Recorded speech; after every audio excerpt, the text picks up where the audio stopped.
Good evening, good evening. Welcome to the Positional Sports Talk Show Post 2021 Boxing Special Edition Show. We are live streaming on Facebook Live, Twitch, and our Positional Sports Talk Show YouTube channel. As always, we are a sports talk show made for the fans, from the perspective of fans, presented by lifelong sports fans. We will provide our opinions and positions on the hottest topics in boxing this evening. My name is Big Reg, and I'm joined by one of my partners in crime. Got Ed in the building. What's going on, Ed? How you feeling? Hey, man, I feel good, and I know I'm in for a treat. Let's do this. Good to see you, Queensberry Tony. Good to see you too, Ed. And without further ado, we got Queensberry Tony in the building this evening. What's going on, Queensberry? I'm feeling fantastic. I am so happy to be here. I love talking boxing, and I love that you put this thing together for us on a periodic basis so we can focus and get boxing in. Yes, sir. Yes, sir. So this evening, we got some good topics for you. We are going to do the hottest divisions in boxing, the 135-pound lightweight division, the 147-pound welterweight division, and of course, we got to talk about the big fellas, the heavyweights. Talk about a few of the major upsets in 2021, and the man of the hour, our man Canelo Alvarez, who had a monster 2021, 4 fights, 4 belts in a new division. What's up next for Canelo? We're going to talk about that. And then, of course, who do we think is going to be the next big thing that's coming up? We're just going to give you a little bit of some people we might think are out there. And our man Queensberry Tony has got his best list for 2021. So we're going to get into it. Let's jump off right into it. Let's talk about some of, quote unquote, the smaller guys. But the heaviest division in boxing right now, as far as I'm concerned, is the lightweight division. Yes, sir. Woo. The way I got it broken down for y'all, here are the participants that are really driving the lightweight division. We got the new king. We got to shout out to George Kambosos Jr., the new unified 4-belt titleist in 135. Then you got the former king, Teofimo Lopez. Is he even going to fight at 135 anymore? Talk about it. We got the other champ that seems like nobody really wants to fight, or if they say he's not ready, my man Devin Haney, the WBC champ. The dream. And then we got the most avoided fighter at 135. The former unified champ, Vasily Lomachenko. That's what they say. That's what they say. I don't think a lot of people want to mess with Lomo, but we're going to get into that. We're going to talk about it. And then the second biggest money man in the boxing game, does he fight at 130? Does he fight at 135? Or does he fight at 140? Fights at all three. Our man Giovanni Tank Davis, right, from Baltimore's own, but he doesn't have a real belt in any of those divisions. No. And then we got our young guns. And in 2 years, maybe one, the best of them all might be coming. He's just not at 135 yet. Oh, okay. So we're going to tease you with that. But give me your thoughts about 135 in general. 135 is an extremely, extremely exciting division. What I've noticed in terms of a trend with the 135 division and just in general, I think people are trying to make history. They're going after something that really doesn't just happen ever, an undisputed title. And that has been happening. Canelo did it this year. Yes. And in 135, they're trying to do it at 135. And I think that is what's causing a lot of what's the shakeup that's going on in the lightweight division right now. I think Canelo has really put energy in boxing in general. A lot of boxers are seeing what he did this year, and we're going to talk about Canelo in a second, but that man unified a weight division in 1 year. Yes, he did. In a calendar year. Something people, you can't make fights. This man made 4 fights in the division. He wasn't even fighting there to win 4 belts. He has an extremely great team around him, and he has been strategic in picking his moments And that is how he accomplished it, in my humble opinion. Okay, well, my question is, it's no two better people to ask than you two, because this is my frustrating with the Sweet Science, is that we never get to see the fights that we want. Yes. So with that in mind, would you guys agree with that statement I just said? We never get to see the fights we want when we want.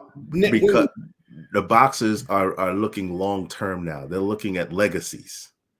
They're not thinking about you and what you want. They know that they can make the money regardless. All they have to do, and if they're strategic, they can make the money and make history at the same time. Well, Stevenson actually alluded to that earlier this week about money versus legacy, so to speak. So how did Canelo? How was he in a position to unify all these belts in one division? He's undisputed. See, there's a big difference. He's undisputed champ. And you can tell him how he did it. There's one thing happened. One very important thing happened to make it happen for him. Canelo got out of his promotional contract with Golden Boy. And basically Canelo became his own promoter. Well, so he was a free agent. We've seen it before, but the last person to do that was also a name star was Floyd. Yeah. So Canelo just used Floyd's game plan. He got rid of the promotion, said, I'm the biggest draw in boxing. Y'all come to me because I'm going to make everybody the most money they can make in any fight besides maybe the heavyweight unification fight. So he's basically a free agent. So he doesn't sign with a promoter. He co-promotes the fights with them. That means he can go to any of these Top Rank. He can go to PBC. He can go to the DAZN fighters, most of them European fighters, and make the fights. And that's the thing. You have some fighters out there that are willing to make the fights, but can't because their promotions won't. And then you have people like Canelo saying, you know what? I'm big enough that I don't need y'all anymore. I can do it myself. So that is an important step that I actually missed, that I didn't think about. That is a very, very important piece. Once that was accomplished, what he needed is a clear path to pick up the rest of the belts without any real competition. And the linchpin to make that happen was David Benavidez. Yes. David Benavidez lost his belt on the scale during COVID. He couldn't make weight because he wasn't able to do all the things that he likes to do prior to a fight to lose the weight. So he lost his belt on the scale. Once that happened, it made a clear beeline for Canelo to sweep up all the belts facing European challengers. It was a very easy path for him. The people that he had to fight didn't have a real shot at against him. Yeah. And that made him undisputed champ, because he didn't have to face the most important person, David Benavidez, who was ranked number 2 in his division. And we may never see him fight in that division again. Yeah. Isn't that lovely? Yeah. Isn't that lovely?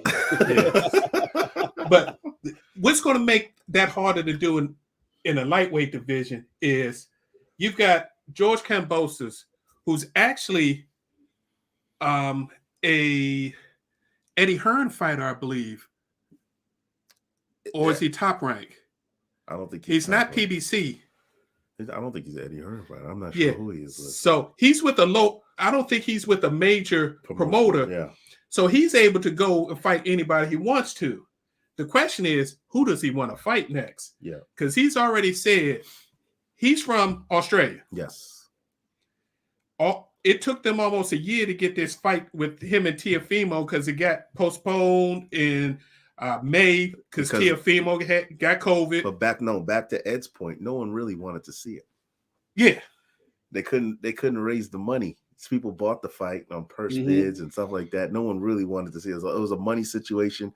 Teofimo claimed he got COVID. A lot of people stuff. Everyone. Tyson Fury claimed he had COVID in June. People can just claim stuff. Anyway, my point is, it got pushed back, and we finally got to see it. And nobody even heard of this gentleman before this. So he's the new king. Whoever, if you can pronounce his name, George Kambosos. So who's going to be willing to go to Australia to fight in 2022, go through hard quarantine? Hard quarantine. To fight for this unification title. Undisputed title. Well, it's only going to be undisputed if it's Devin Haney. Yes, crew. That's true. That's if he has the guts to But fight. I don't think that's the money fight. That is the money fight, in my opinion. The money fight in lightweight right now is, and there's an elephant in the room. Tank Davis is the money fight. Okay. But does Tank Davis really want to fight the top fighters in this division? Because it seems like he fights everybody else. And you talk about selectively choosing. Hats off to Floyd. Floyd has masterfully crafted his persona to make him the number 2 pay-per-view guy in boxing. But Tank really ain't fought any hard fighters. Even that 140 belt that he just got 2 fights ago, that guy was somebody. People's like, who? Who? I got you, but does Vasily Lomachenko really want to stand up to his power?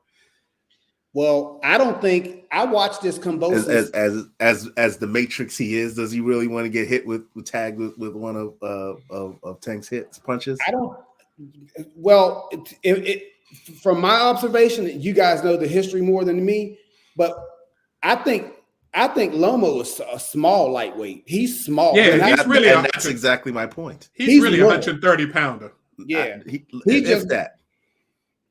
Remember, he was fighting at 128 with Gary Russell Jr. Yeah, he's really 126, 122, coming up to 130 now, 135. He's not that big. But he says it's his passion to get his belts back and unify all the belts. Who said that?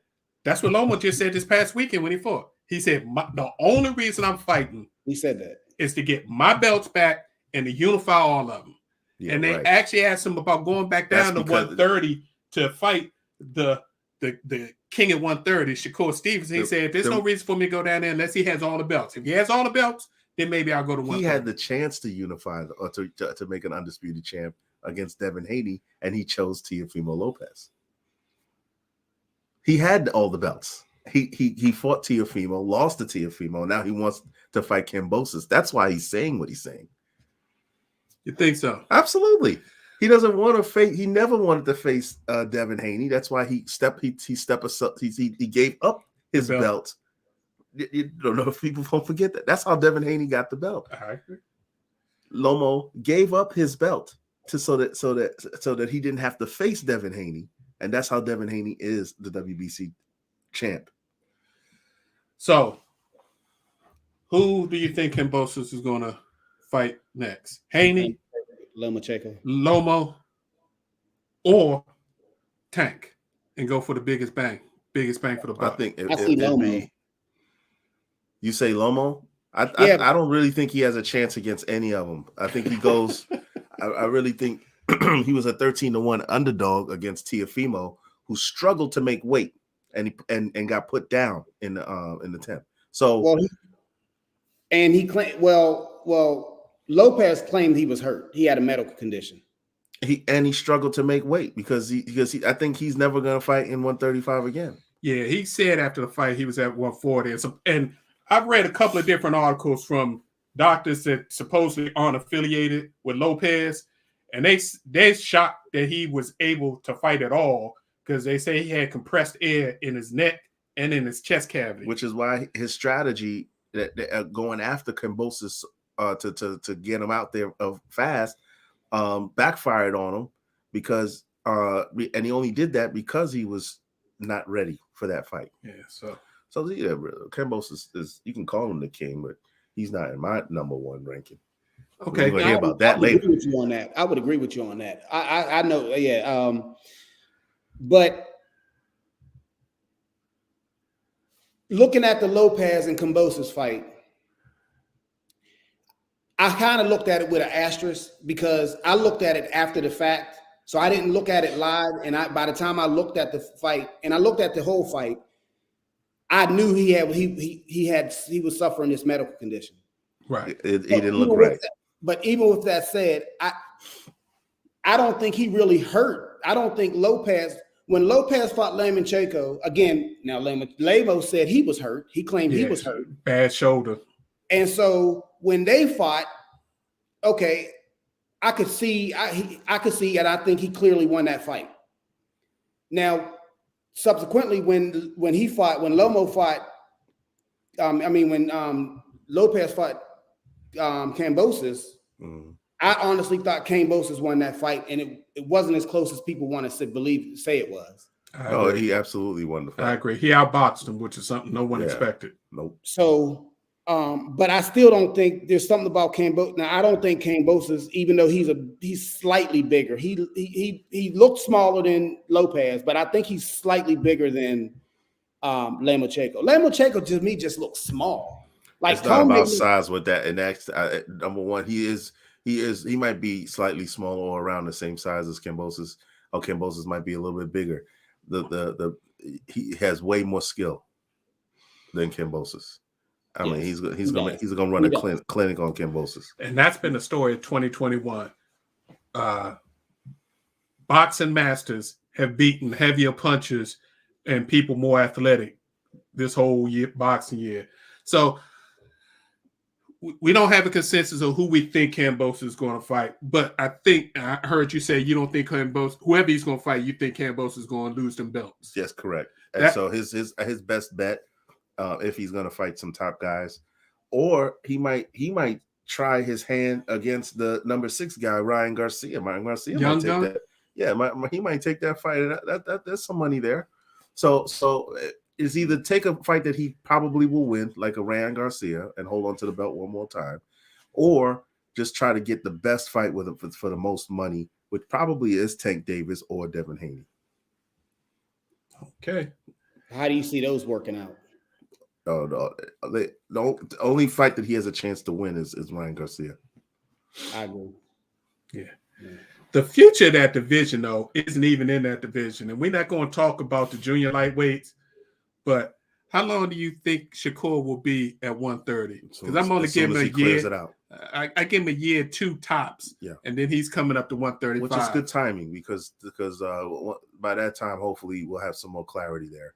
And once he clears out 130, he'll be moving right along. All right, let's move on to the welterweights. My favorite division. The division with what I call the 2 kings. Terence Crawford, Errol Spence. Then you got the title holder. You still got Ugas, who's out there, who beat Manny Pacquiao, put Manny Pacquiao in retirement, and took his belt. And then you got the young lions. And there's 3 young lions in this division that I think might be ready coming very shortly. Jaron Boots Ennis.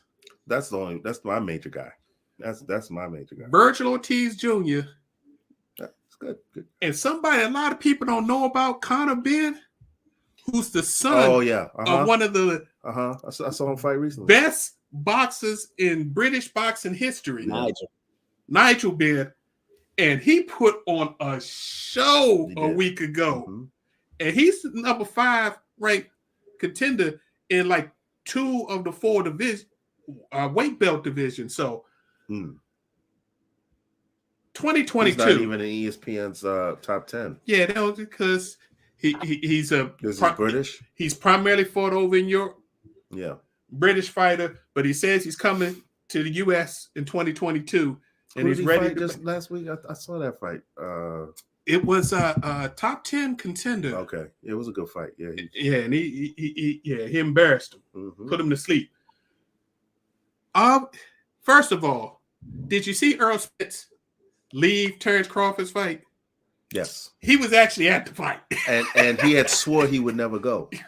So why are you gonna go to the fight and then walk out as soon as you see your boy get knocked out and leave? I mean, that's the perfect time. If you really want to fight this dude, walk up in the ring, which we see happen all the time, and say, let's do this in 2022. Come on, man. So, I think he was hoping for a different outcome. And when it didn't happen, he left. What outcome was faced? What outcome was he expecting, Queensberry? He was hoping that the same outcome that he had, or worse, that Porter would actually give him a good fight and maybe even win. So he's hoping for Porter to either lose by decision in a close decision, or Porter to win the fight, so that he can say, "I told you so." Sure. And when it didn't happen, now he'd be faced with questions. Well, you couldn't do that against a younger, fresher Porter, and but you see the same outcome. You see a even worse outcome with this Porter. What does that mean? Does that mean he's better than you? He don't want to answer that question. He don't want to answer. But here's the challenge in the welterweight division as I see it. Terence Crawford thinks he has more leverage than he does. He does not have. He's a great fighter, and because he's great, he knows he's great. He thinks that gives him leverage, and it doesn't. And years and years have gone by, and he still hasn't learned his lesson. If I were him, I'd just fight anybody, fight all these other people. Well, he's learned his lesson. That's why he has. I don't know he has. Because he dropped Top Rank after that fight. And it was very obvious that Bob Arum had no idea that he was going to get dropped. That he was done. That was his last contractual fight under Top Rank. They thought they would just, as previously he rolled into another 3 or 4 fight. He said, "No, I'm done. I'm my own promoter now. I've been asking to get big fights, and Bob was not able to do it. So I'm going to hire people who can make the fights that I want to make." So he's a free agent. He's basically setting himself up for Canelo. So there's no room for PBC to say, "We can't work this out." You think that he wants to fight Canelo, or you say set up like Canelo? Set up like Canelo. Oh, I think he's trying to back. See, that's the problem. He thinks he is like Canelo. He's not. So I think he's back his fits into a corner though. But so how does this work? How does this whole game work? Yeah. Why is it that Canelo and before him Floyd, who was the standard? Why is it that these cats can dictate their careers, get the fights they want, and fight who they want, when they want, or how they want, but yet a great fighter like Crawford, my favorite, can't get a fight, can't make that uber money? What's stopping him? Why is it you say, okay, well now he's a free agent? Yeah, but it takes 2 to tangle, doesn't it? How does that work? Becoming a free agent doesn't necessarily mean you're going to get the fights you want. Pay-per-view buys drive who has control. Who brings the people to the TVs and pay the money? That's why Tank is the number 2 in boxing right now. Because Tank sells out arenas and gets 1 million+ pay-per-view buys no matter who he fights.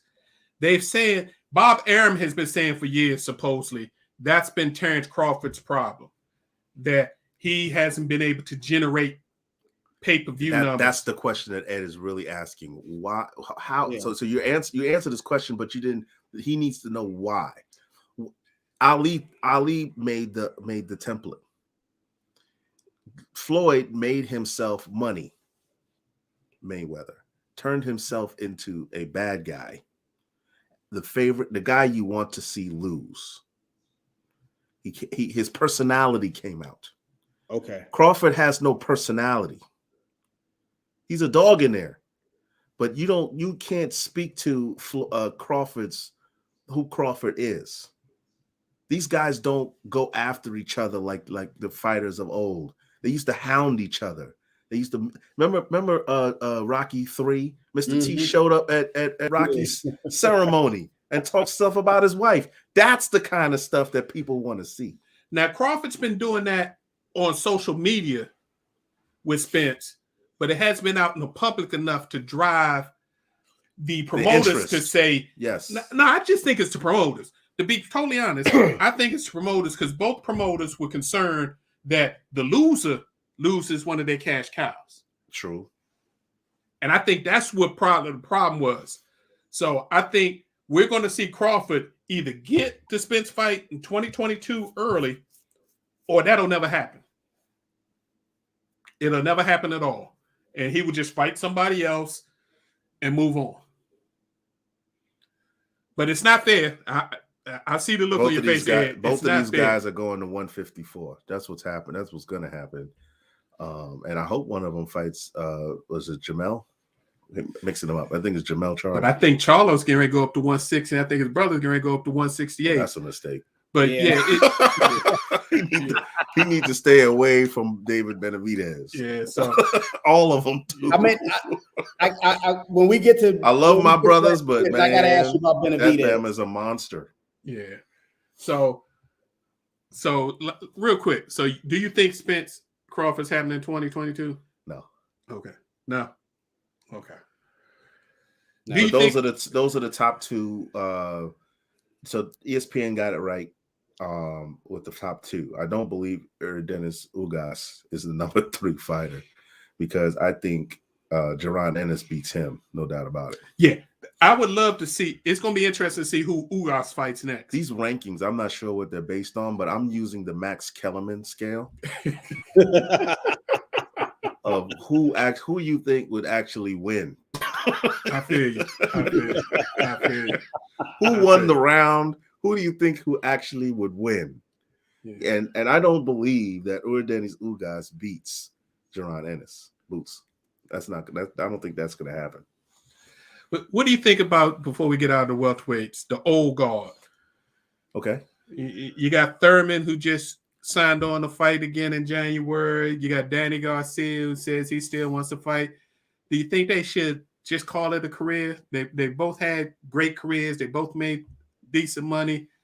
Or do they become the gatekeepers for the number one? That's their job now.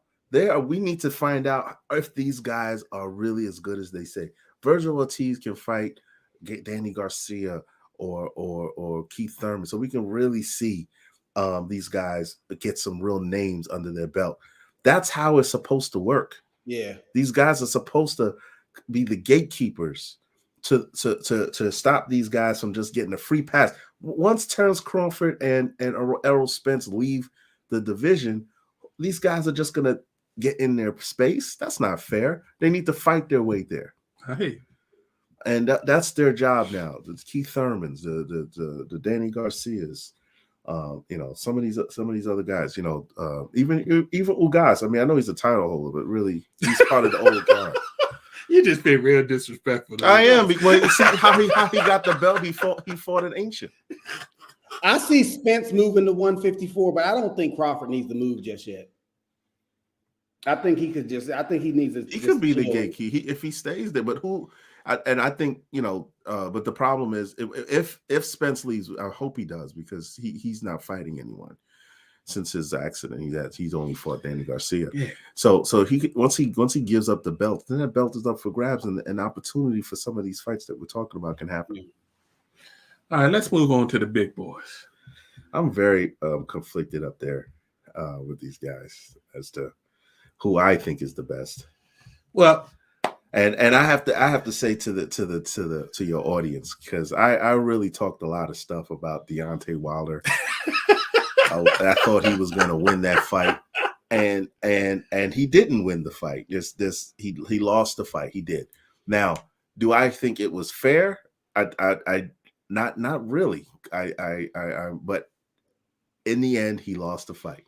It wasn't as blatant, but it was things of that fight. Round 4, second knockdown, he was down for 15 seconds, not 10 seconds. It was a long count. He should have been out. That's all I have to say. And Tyson Fury has a big problem, because I don't think he beats a lot of these guys that are coming up under him. I don't think he beats the biggest one, and his mandatory is Dillian White. I don't think he beats Dillian White. I don't think that fight's ever going to happen. Well, who will he fight? Because Anthony Joshua, is he going to fight Alexander Usyk again? Yes, they're currently he like 3 days after losing his belts, he said, I am activating my rematch clause. Okay. So they're just in negotiations on where it's going to be.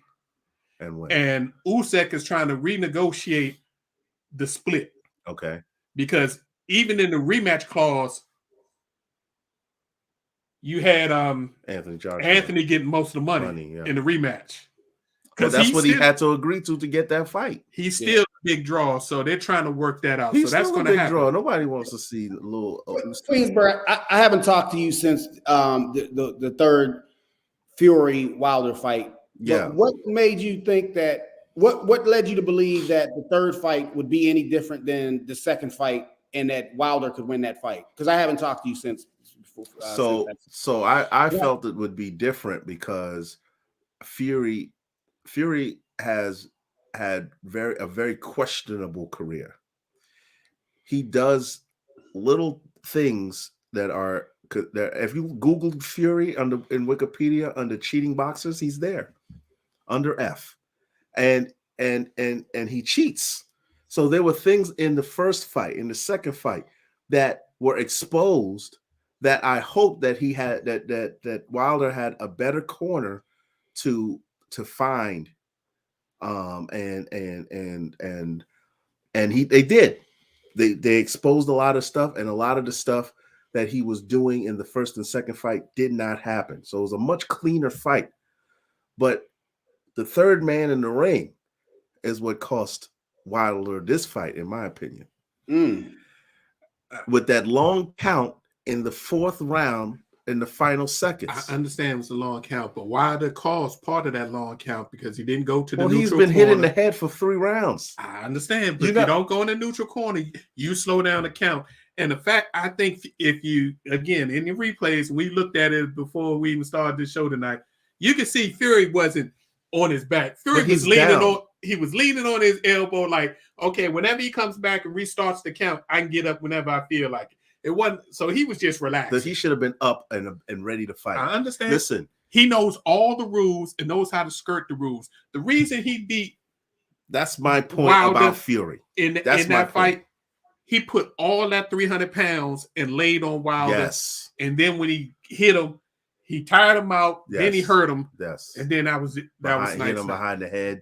I mean, it was real. He's a dirty, dirty fighter. He is. And I'm gonna tell you that in that fight, so just to finish my thought there, it was he put him down.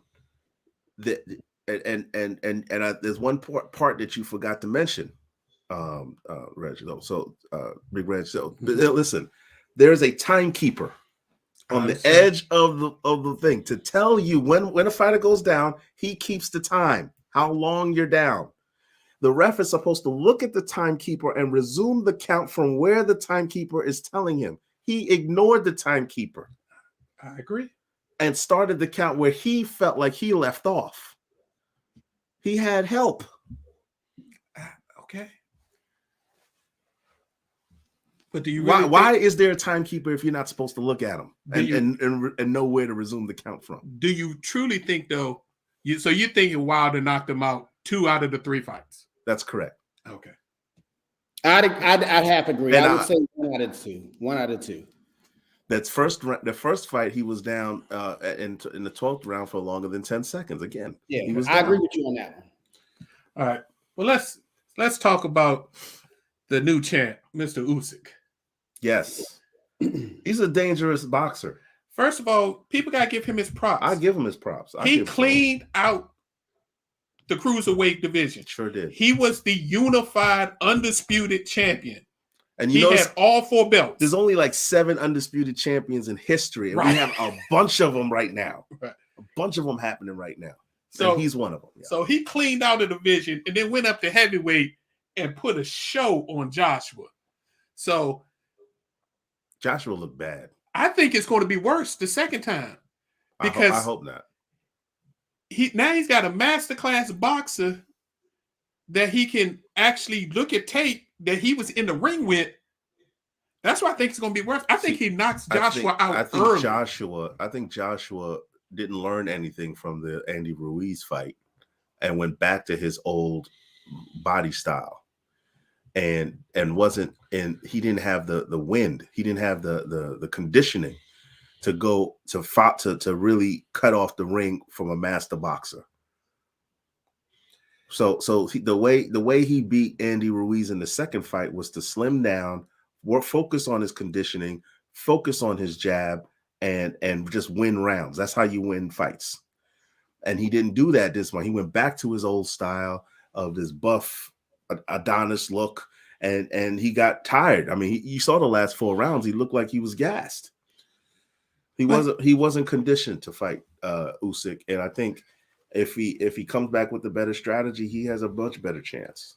But do you really think he can box Usyk? No, but all he has to do is put hands on him, but he needs to have the conditioning to be able to get his hands on him. Yes. But I don't I don't think you can teach an old dog new tricks. But he did it. Well, he did it against Andy Ruiz. But Andy Ruiz is two separate classes of fighters. Agreed. But Ruiz came in sloppy the second time. Well, he was sloppy. Did. True. He did. He came in much worse shape than he did in the first fight. Yeah, too many Snickers bars. Yeah. He actually, when he arrived in Abu Dhabi, because that's where that second fight was, he was actually in decent shape.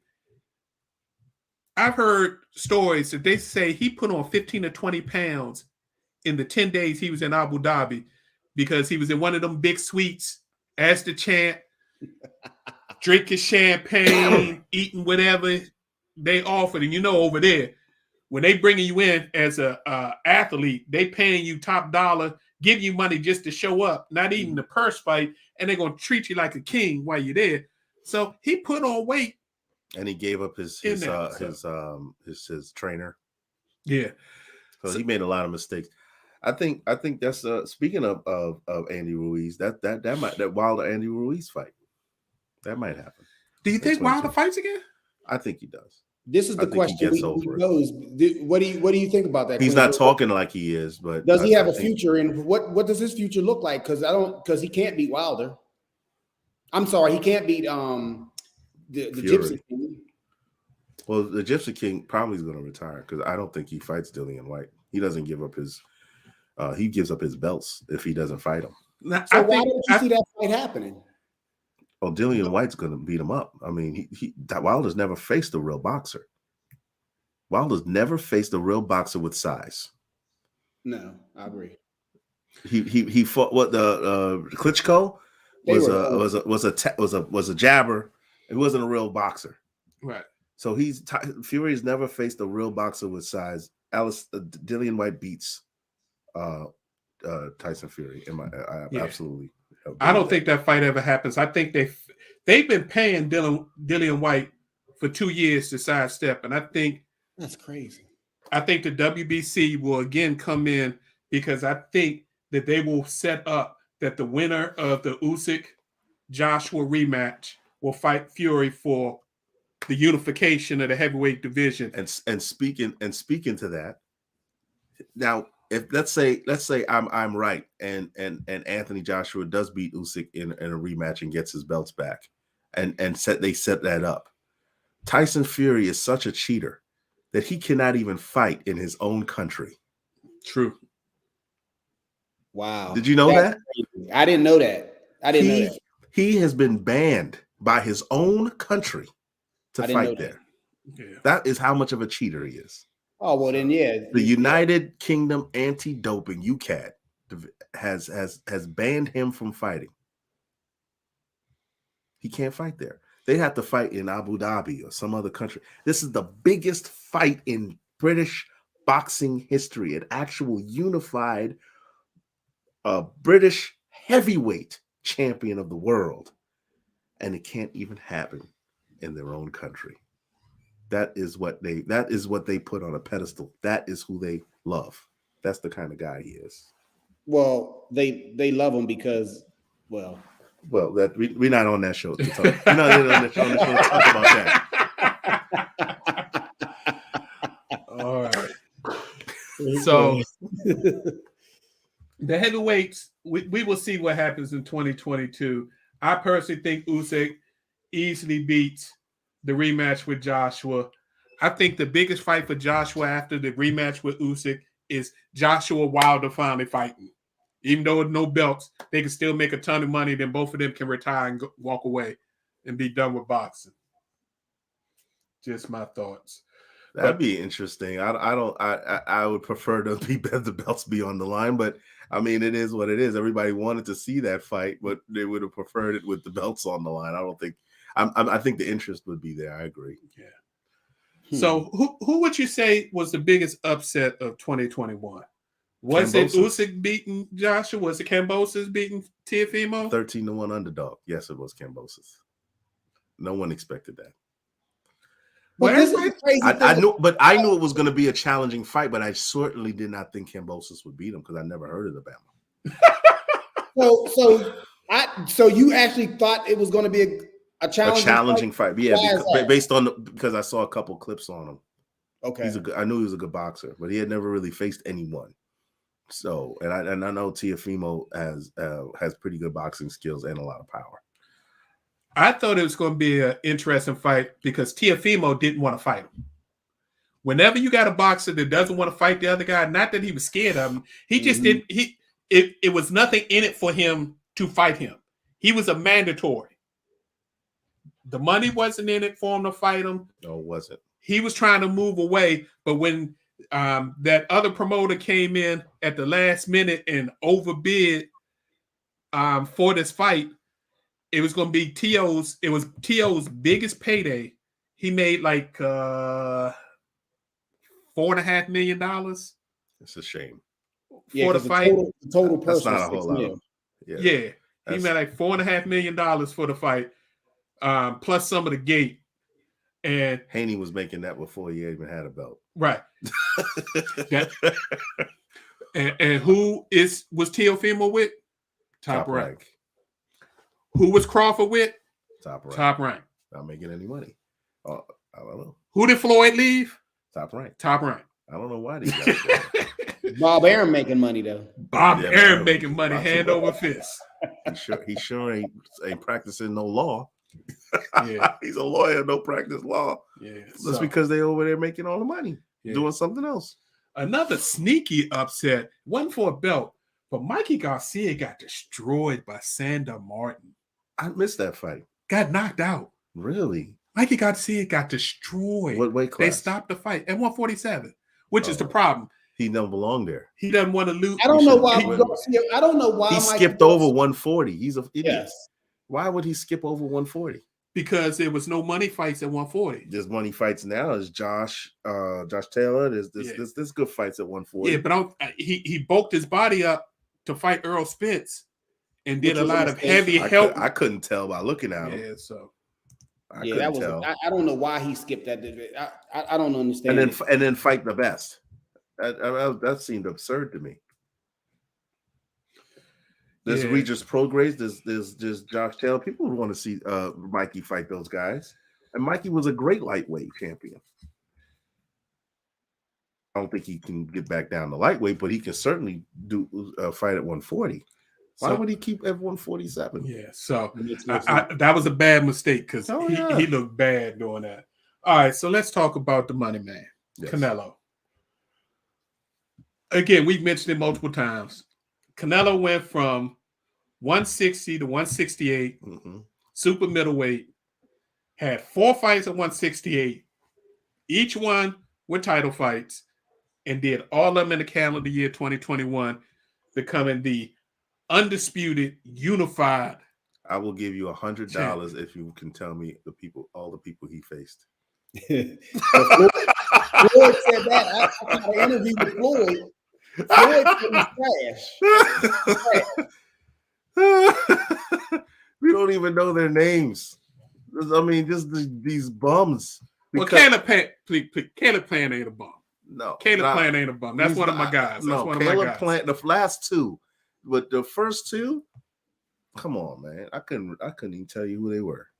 But yeah, I hear what you say. No, and again, it started, like you said, with him getting control of his promotion, and then followed by by David Benavidez giving up his belt, and because Canelo was in his position, of course they want to fight Canelo. Anybody would want to fight Canelo. That's the biggest money fight. Win or lose, you're gonna make money. Win or lose, you become a millionaire. That's right. So you're gonna fight that. You're gonna make that fight. So and Caleb Plant is a good fighter, but he wasn't in Canelo's class. is the Benavidez fight never going to happen now? I don't think it's ever going to happen. His last fight, he fought like a week after Canelo's last fight and said, Canelo, let's do this. I'm really the champ. I just lost my belts, not in the ring. So come prove that you are the undisputed unified champion. And Canelo just ignored him. Matter of fact, Canelo's next fight is supposed to be against Ilunga Makuba. See what I'm talking about? What I'm saying. See, who's the WBC cruiserweight champion. Right. So he's going to jump from 168 and go up to 190. He's trying to make a legacy. He's trying to make himself seem like he's the best. And then people will cheer. Oh, he fought at cruiserweight. Who did he fight at cruiserweight? Who did he fight at 175 at super middleweight? It's not about who. It's about him doing it, and it's really, really shameful. And if I was David Benavidez, I'd be outside that man's house with a film crew. He going old school. You going old school with feathers and a pillow, throwing feathers at him, calling him a chicken.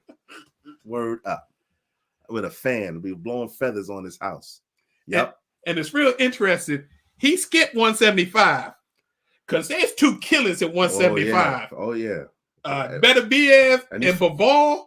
Beterbiev is fighting this weekend. Yes, he's fighting Friday. Yeah.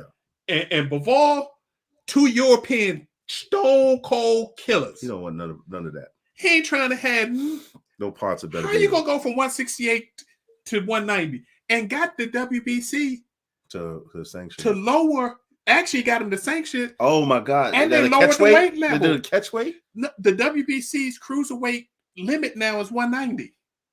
They dropped it 10 pounds from the 200 pounds. Supposedly,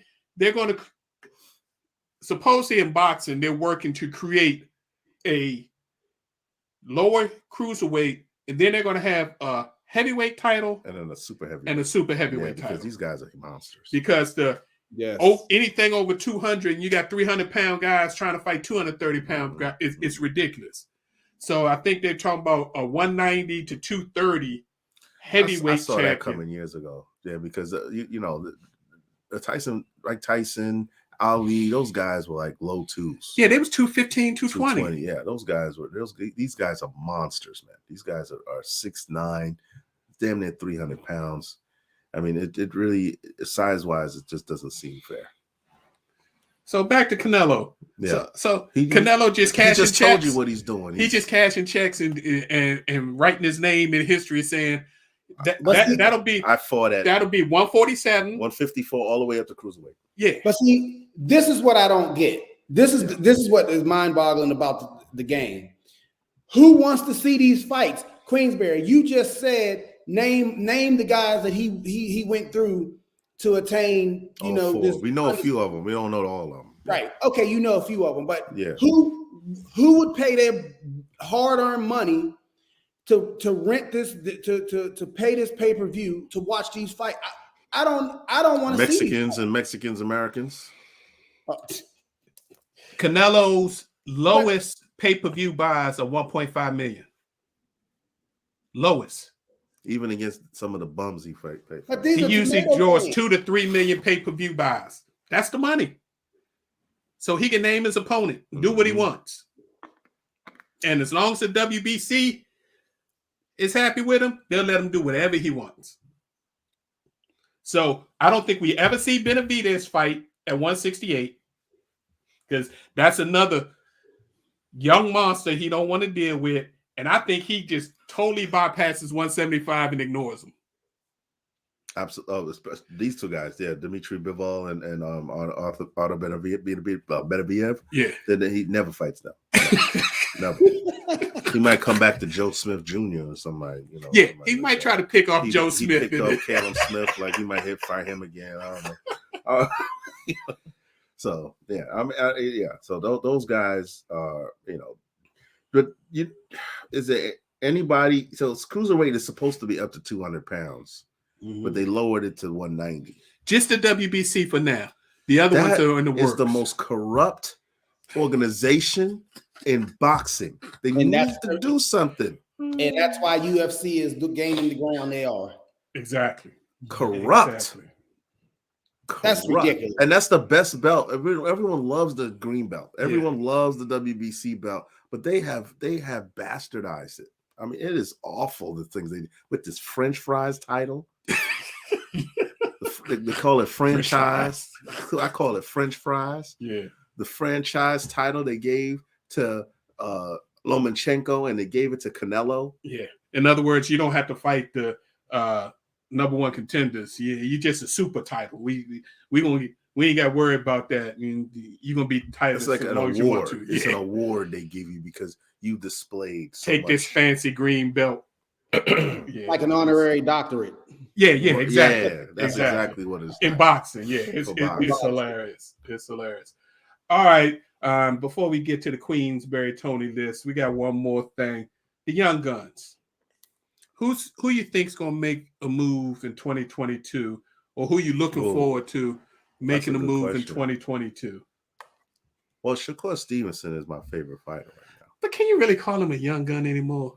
I don't know. He was champion at 126. He's already won a belt at 130. Okay, I give it to you. I'm looking at some young guys that haven't won a belt yet, or maybe just got a belt. I like Chris Colbert.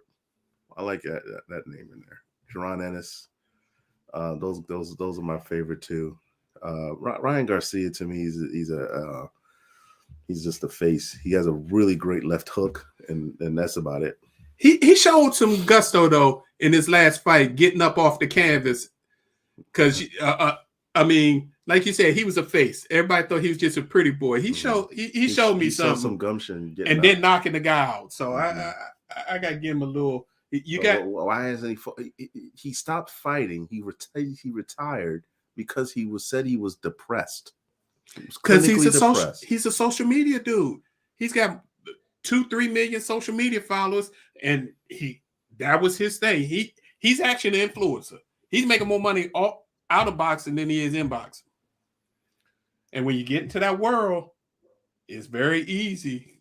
That's why those other guys, they keep coming in fighting boxers, and I mean that's just the kind of stuff. Yes, you know what I'm talking about. The Paul brothers. They got to fight Saturday. I mean, it's just absurd. And they're making millions of dollars. Yes, they making more than the only boxers that don't make more money than them are Canelo. There is a serious vacuum in boxing, and the vacuum is not about talent; it's about personality.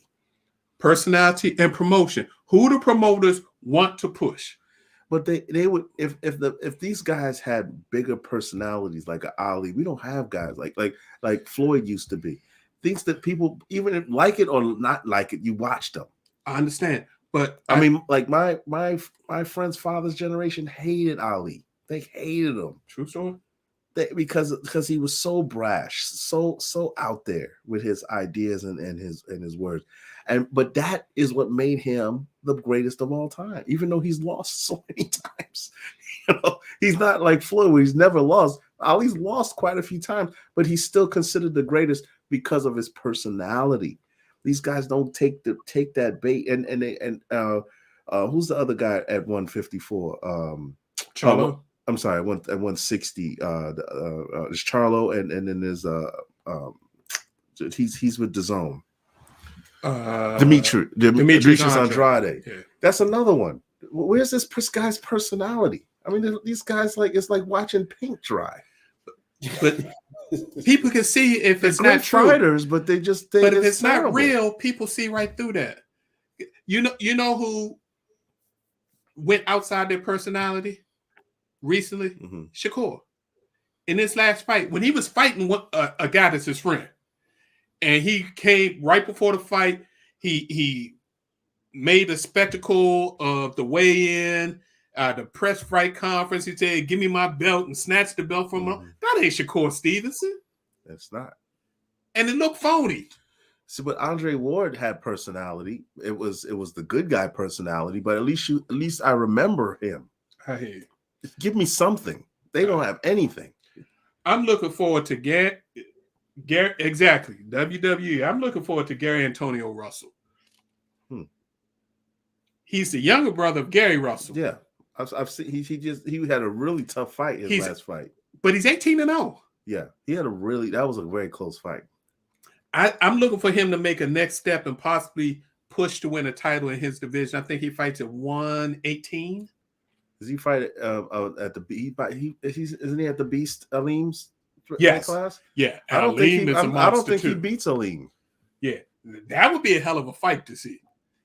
That's a Rasim the Beast Aleem is a really good fighter. He had a tough fight his last fight, but I think he was just trying to show us who he was, show so that he's a dog too in there, and that it's worth making the fight with him. And he has a little bit of personality. I like him. Yeah. So there's some good ones. You also got Brandon Figueroa out there on them. I like Chris Colbert. He got great personality. Yeah, with the crazy hair. He got he got a chicken restaurant in Jersey. He coming with the crazy hair, and he always promoting his chicken restaurant on his trunks. He's hilarious. He's great. So those are some names for y'all to look out for in 2022. Some of the young guns that will hopefully get some major fights on some big cards so you can see them coming. And in 2023, 2024, I think some of these guys going to be running boxing.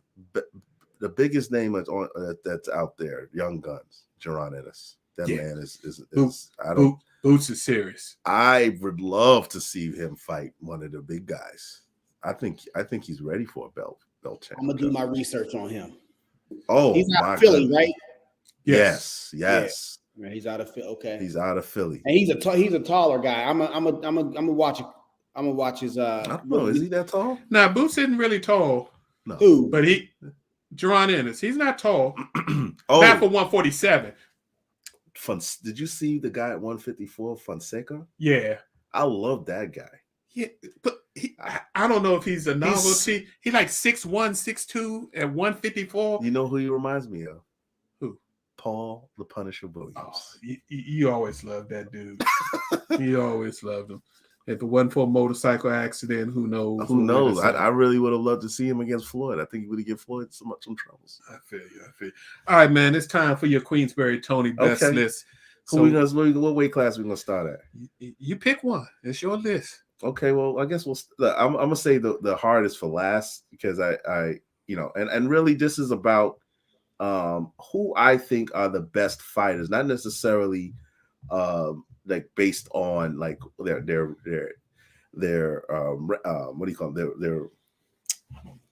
Their titles. It's not just about the titles they get, because we just spent a whole however long, maybe almost an hour talking about the titles is really based on politics and the fights not happening the way we want them to fight. So when I'm thinking about this list, I'm thinking about who I think are the best in the weight class. I'm gonna start with your favorite weight class. And I agree with ESPN. Terence Crawford is the best 147-pounder in the world. He's probably the best fighter in the world.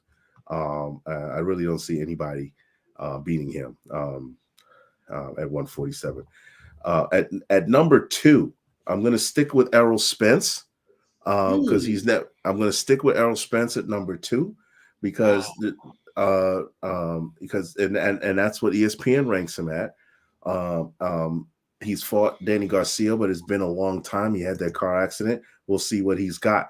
Now, ESPN has number 3 at Uridenis Ugas. I do not agree.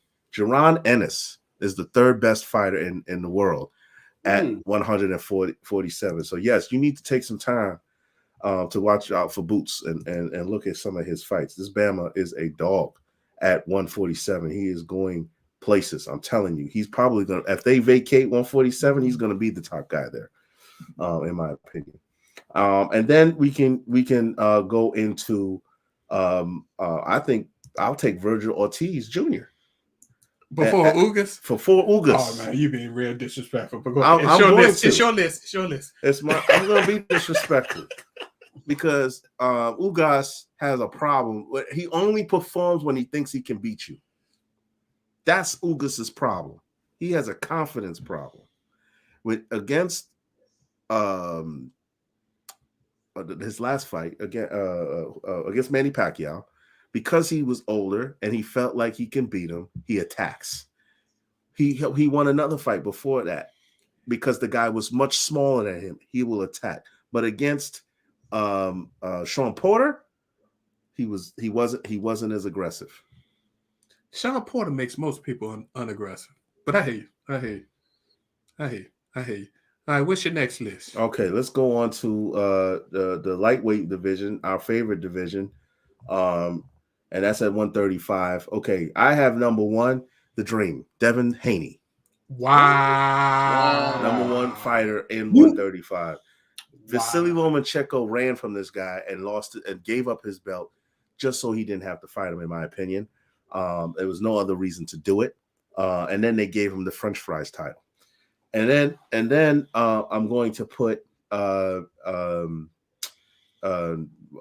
Tank Davis. Even though he's fights at 130 all the way up to 140, I'm gonna put Tank Davis at number 2 because I believe that those 2 fighters beat everybody else. And then I'll put Vasily Lomachenko at number 3, George Kambosos at number 4, and then Teofimo Lopez at number 5. Okay. Devin Haney at number 1. Number 1 fighter. He's the biggest. I mean, next to Tank, he makes the most money there. I think. And there's a reason. There's people want to see this guy. He's a great fighter. And he reminds me a lot of Terence Crawford in that he will fight your fight sometimes. Yeah. It's not that he is always a boxer. He will fight your style fight and still beat you in your style. So he reminds me of a little bit of Terence Crawford there. All right. So next is heavyweight. Okay. So Tyson Fury, he just keeps winning. I mean, what can I say? So I have to agree with him with ESPN. I don't want to, but that's the way it is. Tyson Fury is number 1. But here's my problem. I put Dillian White as a number 1 because I think that's a pick'em fight. If not, Dillian White beats him. Wow. I hear you. All right. So you got number 1s. So who's number 3? Number 3 is Alexander Usyk. Okay. And then Anthony Joshua, and then Deontay Wilder. Okay. All right, we all heard it because I think people are now starting to see how to beat Deontay Wilder, and Anthony Joshua, if he's smart, will perform the same dirty tactics, and that's how you beat Deontay Wilder. Basically, hit him behind the head a couple times, he'll revert back to his old style, and then just tire him out, and then get him out of there. Cool. So you've got your first Queensberry Tony's best of the best in the divisions we covered this week. Each time we do one of these boxing specials, we'll have Queensberry break down another 2 or 3 divisions so we can see what he's feeling. I got some disagreements about that, but we ain't got time for getting that tonight. So we'll talk about that maybe next time. All right, it's time for our final post so we can get up out of here, fellas.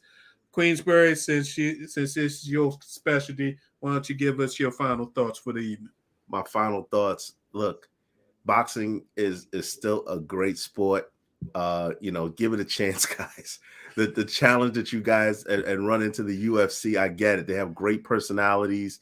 You find it more exciting because there's more knockouts, there's chokes, and all this sort of stuff that's allowed. Boxing is the true sport. It's the true sweet science. And I put those guys against any UFC guys. They pull those guys out of bars as far as I'm concerned. These guys, boxers have been fighting since they were 3 years old, all the way to now. These guys are artists, and you don't play boxing. That's for sure.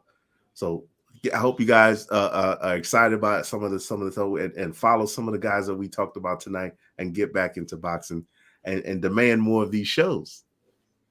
All right. Ed, what you got for us?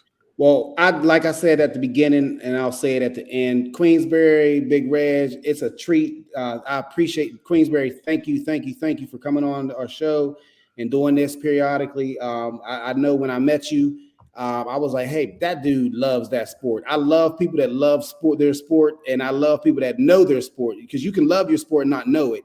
And the 2 people I'm looking at right now, you guys genuinely know and love this sport. So I appreciate you guys for this, and I jumped on to get an education tonight, and I did. I thank you guys for that. Oh man, appreciate that. Absolutely, man. Anytime. I like to say Boxing is probably my first love as far as the beauty. I mean, it truly is. I've become a huge MMA fan, UFC in particular, but boxing is truly my first love. And it is, while UFC has some people that are actually turning UFC into an art, boxing is one of the purest arts out there. When it's done right and done well, it's just beautiful to see. For some people, it may be boring, but when you can have somebody who can hit and not be hit and dominate a guy to the point where they're ready to quit in a squared circle. They can't run. You got to do this in the ring. Yeah, that's amazing. It's amazing. It's just amazing. So I'm hoping that in 2022 we start seeing boxing put together some more of these fights that we want to see. I know Eddie Hearn has really worked to try to put together some fights that people want to see. So again, that's my hope for 2022, that we get some fights. And I would love to see Crawford and Spence, but I just don't hold up. I want to hold my breath. Let me get the CPAP machine. All right. That's funny. That's funny. On that note, we'd like to thank you all for tuning in and listening. We appreciate your time and opportunity to share our positions on boxing with you this evening. Please tune in each and every Tuesday night to our normal time slot for our regular show where we talk everything under the moon. If it's hot in sports, we're going to hit it. And as Queensberry said, we look to do more of these shows in 2022. We gave you 2 in 2021. So I think we got to do at least 3, maybe 4, maybe once a quarter, do a boxing show. That'd be awesome. I'd love to do that. So let's look forward to doing that. Please, if you like the show, you can catch us on Facebook page, Positions on Sports Talk Show, YouTube. We're on podcasts. If you want podcasts, just look up the show. We upload everything there so you can find us anytime. And if you want to get in contact with us, just shoot us a thing on our Positions on Sports Talk Show Facebook page or Twitter at Positions on SPO1. We'd love to hear from you.